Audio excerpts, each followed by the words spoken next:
इकाई 3 यानी कि सच्चा हीरा पाठ को यहाँ पर नाटक के रूप में प्रस्तुत करेंगे। उसमें मेरा पात्र है चौथी स्त्री का, मेरा पात्र है तीसरी स्त्री, मेरा पात्र है दूसरी स्त्री, मेरा पात्र है पहली स्त्री, मेरा पुरुष महिला, मेरा पात्र है पहली स्त्री का बेटा, मेरा पात्र है दूसरी स्त्री का बेटा, मेरा पात्र है तीसरी स्त्री का बेटा, चौथी, मेरा पात्र है तीसरी स्त्री का बेटा।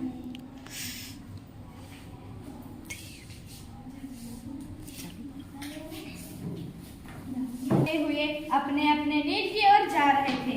गांव की कुछ स्त्रियां पानी लेने के लिए घड़े लेकर कुएं की ओर चल पड़ी। पानी भरकर कुछ स्त्रियां तो अपने घरों को लौट गई, परंतु उनमें से 4 कुएं की पक्की जगह पर बैठकर आपस में इधर उधर की बातें करने लगी। बातचीत करते करते बात बेटों पर जा पहुंची। उनमें से एक की उम्र सबसे बड़ी लग रही थी। वह कहने लगी, भगवान सबको मेरे जैसा बेटा दे। मेरा बेटा लाखों में एक है। उसका कंठ बहुत मधुर है, वह बहुत अच्छा गाता है। उसके गीत सुनकर कोयल और मैना भी चुप हो जाती है। लोग बड़े चाव से उसका गीत सुनते हैं। उसकी बात सुनकर दूसरी स्त्री का मन हुआ कि वह भी अपने बेटे की प्रशंसा करे। उसने पहली स्त्री से कहा, मेरे बेटे की बराबरी कोई नहीं कर सकता। वह बहुत शक्तिशाली और बहादुर है। वह बड़े बड़े बहादुरों को भी पछाड़ देते हैं। वह आधुनिक युग का भीम है। यह सब सुनकर तीसरी औरत भला कैसे चुप रही थी, वह बोल उठी, मेरा बेटा साक्षात बृहस्पति का अवतार है।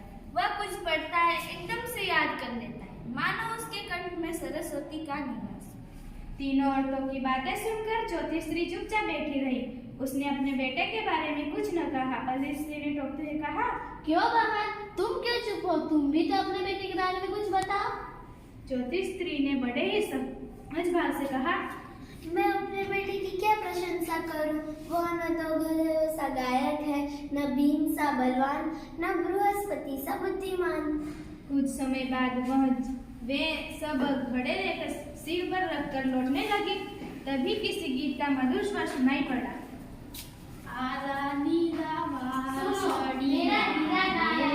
उसका गान कितना मधुर है। वह सुनकर लड़का गीत गाता उधर से निकल गया और उसी तरह से दूसरी स्त्री का बेटा निकल आया। देखो, मेरा लाडला बेटा आ रहा है। सत्य और सामर्थ्य से उसकी बराबरी कोई नहीं कर सकता। वह यह कह रही थी कि उसका बेटा भी उसकी ओर ध्यान दिए बिना ही निकल गया। वे कुछ आगे ही बढ़ रहा तो एकाएक तीसरी स्त्री का बेटा उधर से संस्कृत के श्लोकों का पाठ करता हुआ आया। गुरु ब्रह्मा गुरु, देखो, यही है मेरे गोद का हीरा। इसे कोई बृहस्पति का अवतार नहीं कहेगा। वह अभी थोड़ी ही दूर गया था कि चौथी स्त्री का बेटा भी अचानक उधर से आ निकला। देखो बहन, यही है मेरा लाल। मैं आपका घड़ा पहुंचा देता हूँ। नहीं बेटा नहीं, लाइए। नहीं नहीं। तीनों औरतें बड़े ही आश्चर्य से चौथी स्त्री के बेटे को देखती रहीं। एक वृद्ध महिला जो बहुत देर से इन औरतों के पीछे चलती हुई इनकी बातें सुन रही थी, पास आकर बोली, देखती क्या हो, यही है सच्चा हीरा।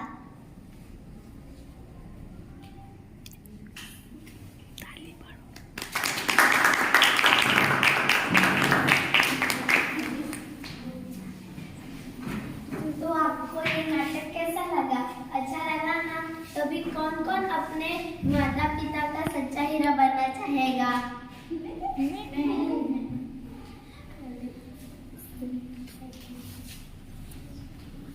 तो विद्यार्थी मित्रों, आज हमने सच्चा हीरा इकाई पढ़ी। देखिए, आपने नाटक देखा ना सबने? हाँ। समझ में आया सबको?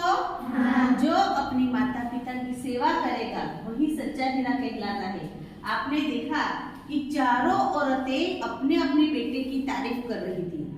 पहली औरत भी तारीफ कर रही थी, दूसरी औरत सब, लेकिन उसमें से जिसकी चौथी औरत है उसके बेटे ने अपनी माँ की सिर से गड़ा ले लिया। तो जो अपने माता पिता की सेवा करेगा वही सच्चा हीरा कहलाता है। तो इस इकाई से हमें सीख मिलती है, इस नाटक से हमें सीख मिलती है कि हमें भी अपने माता पिता की सेवा करनी चाहिए, माता पिता की आज्ञा का पालन करना चाहिए। हमारे में कितने भी गुण हो, हम चाहे शक्तिशाली हो कितने भी, हम एक सिंगर हो, गायक हो, हम कोई डांसर हो, लेकिन जब तक हम अपने माता पिता की सेवा नहीं करेंगे तब तक हमारे गुण कुछ भी काम नहीं आएंगे। हमें हमारे गुणों के साथ हमारे में माता पिता की सेवा करने के भी गुण रहना चाहिए। इसलिए हम सबको यह इकाई से सीख मिलेगी कि हमें सबको अपने माता पिता की सेवा करनी चाहिए और उनकी आज्ञा का पालन करना चाहिए। तो सबको पसंद आया नाटक? हाँ।